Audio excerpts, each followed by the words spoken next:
बिजली कौवी ने बहुत समय बाद अंडा दिया था और वो बहुत ही ज्यादा खुश थी क्योंकि आज इतने दिनों बाद उसके घोंसले में कोई खुशी आई थी। वो बिजली कौवी ऐसे खुशी हो रही थी कि तभी वहाँ पर एक कबूतर आ जाता है। अरे कबूतर, मैं चाहती हूँ कि मेरे अंडे से जो छोटा सा कौवा निकले वो बहुत ही अच्छा पक्षी बने।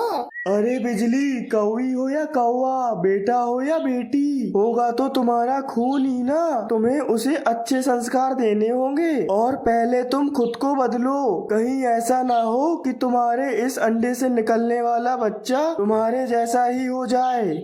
अरे कबूतर, आज तो तुम मुझसे कुछ भी कह लो। आज तुम्हें खुली छुट्टी है क्योंकि आज मैं बिल्कुल भी लड़ाई की मूड में नहीं हूँ, क्योंकि आज मेरे यहाँ छोटा सा प्यारा सा कौवा जो आने वाला है। अरे कौवी, तुम इस अंडे की अच्छे से रक्षा करना। और फिर कौवी अपने लिए दाना ढूंढने के लिए चली जाती है। कौवी दाना ढूंढते हुए नदी की तरफ चली जाती है, लेकिन उसे तो कहीं पर भी भोजन नहीं मिलता है। फिर क्या था, वो बहुत ज्यादा थक जाती है और एक पेड़ पर बैठ जाती है। तभी वहाँ पर कहीं से मीनू चिड़िया और तोता आ जाते हैं। इरी बिजली बहन, आप यहाँ पर ऐसे उदास होकर क्यों बैठी हो? क्या बात है? सच सच बताऊं? इरी बिजली बहन, हमें हमेशा सच ही बोलना चाहिए, कभी मजाक में भी झूठ नहीं बोलना चाहिए, क्योंकि एक झूठ छुपाने की वजह से हमें 1000 झूठ बोलने पड़ते हैं फिर। अरे मीनू, आज मैंने एक अंडा दिया है। इरी बिजली बहन, ये तो खुशी की बात है और आप उदास हो रही हैं। अब तो पार्टी देनी होगी आपको हम सबके लिए।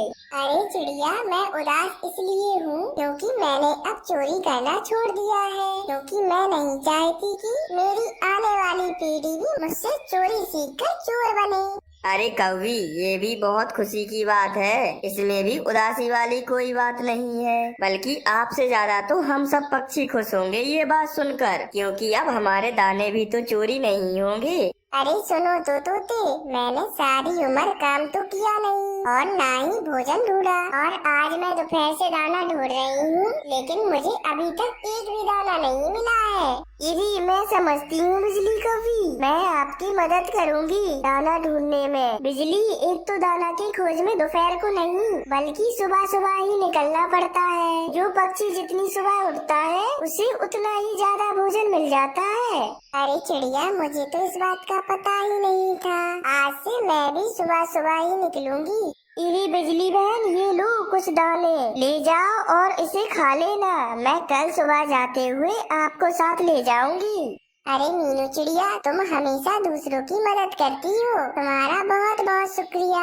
तुम मुझे ध्यान से कल साथ में ले चलना। इरी, लेकिन आप उठ भी जाना, कहीं ऐसा ना हो कि आपकी वजह से मैं भी लेट हो जाऊं। और फिर शाम हो जाती है और वो सब अपने अपने घर चले जाते हैं। और फिर बिजली कौवी अपने घर पे बैठे बैठे सोच रही होती है। अरे आज तो मुझे बीनू चिड़िया ने दाना दे दिए खाने के लिए, लेकिन ऐसे क्या होगा? अब कल से तो मुझे जाना ही पड़ेगा उस मीनू चिड़िया के साथ दाना ढूंढने, क्योंकि ऐसे रोज रोज थोड़ी ना कोई मुझे दाना दे देगा। और फिर ऐसे ही रात हो जाती है और फिर वो भोजन खा के सो जाते हैं। सुबह होने के साथ ही मीनू चिड़िया जाग जाती है।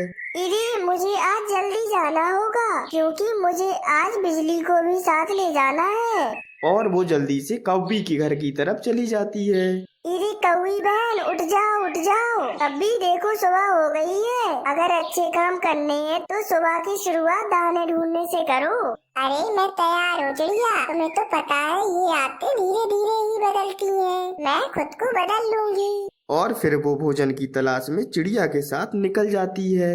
इरी बिजली, उधर तो भोजन नहीं है, लेकिन तुम परेशान मत होना कि हम पक्षियों को कभी कभी भोजन की तलाश में दूर दूर भी निकलना पड़ता है। बस आप यही सोच रखना कि मुझे अब चोरी नहीं करनी है, बस अपना भोजन खुद से ढूंढना है। अरे चिड़िया, अब तो मैंने फैसला कर ही लिया है कि अब मैं कभी भी चोरी नहीं करूँगी। इरी कौवी बहन, तुम यहीं बैठो, मैं दूसरी दिशा में भोजन ढूंढकर आती हूँ। अगर वहाँ कुछ हुआ तो मैं तुम्हें भी वहाँ पर ले चलूंगी। फिर क्या था, मीनू चिड़िया दूसरी दिशा में चली जाती है। मीनू चिड़िया जैसे ही जाती है तो वहाँ पर तेज बारिश शुरू हो जाती है। वहाँ पास वाले पेड़ पे एक बड़ा सा सुराख था। बिजली कौवी वहाँ पर बैठ जाती है। तभी उसका ध्यान पेड़ के नीचे जाता है तो वो देखती है कि पेड़ के नीचे तो एक कबूतर का बच्चा गिरा पड़ा हुआ है। कौवी ने तो अभी अच्छे काम नए नए शुरू किए हुए थे। वो बहुत खुश थी कि उसे कोई अच्छा काम करने को मिला है। और फिर कौवी बारिश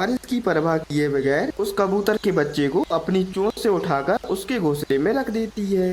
अरे सच में अच्छे काम करके मन को कितनी शांति मिलती है। और कौवी जैसे ही वापस अपनी जगह जाती है तो वहाँ वो देखकर हैरान रह जाती है, क्योंकि उस पेड़ के नीचे तो एक बहुत ही बड़ा चावल का ढेर था। ये देखकर वो कौवी बहुत ही ज्यादा हैरान हो जाती है। और फिर मीनू चिड़िया भी वहाँ आ जाती है। इरी कौवी बहन, मैं तो वहीं एक पेड़ पर बैठ गई थी। बारिश बहुत तेज थी और मैं बारिश रुकने का इंतजार कर रही थी। कौवी बहन, आज तो उस दिशा में भी भोजन नहीं मिला। अरे मीनू, ये देखो मेरे पीछे। और मीनू चिड़िया ऐसा देख हैरान रह जाती है। इरी कौवी बहन, इतने सारे चावल कहाँ से ढूंढे, वो भी इतनी तेज बारिश में? अरे मीनू, वो सामने कबूतर का बच्चा गिर गया था घोंसले से। मैं उसे उसके घोंसले में रखने गई थी, लेकिन जब वापस आई तो देखा यहाँ पर तो चावल का ढेर था। मुझे कुछ समझ नहीं आया कि चावल कहाँ से आए। इरी बिजली बहन, लेकिन मैं समझ गई हूँ, आपने एक अच्छा काम किया है जो कबूतर के बच्चे को हिफाजत से उसके घोंसले में रख दिया। भगवान ने आपको ये चावल इनाम में दिए हैं और वो खुश हुए हैं आपके अच्छे काम से। क्या मीनू, क्या अच्छे काम करने पर इनाम भी मिलता है? इरे हाँ बिजली बहन, बहुत अच्छा इनाम मिलता है। अरे तो मैं तो ऐसे ढूंढ ढूंढ कर बहुत ही अच्छे अच्छे काम किया करूँगी अब। और फिर सब कुछ ठीक हो जाता है और फिर वो दोनों अपने जंगल के लिए निकल जाती हैं। तो प्यारे दोस्तों, हमें इस कहानी से सीख मिलती है कि हमें हमेशा दूसरों की मदद करनी चाहिए।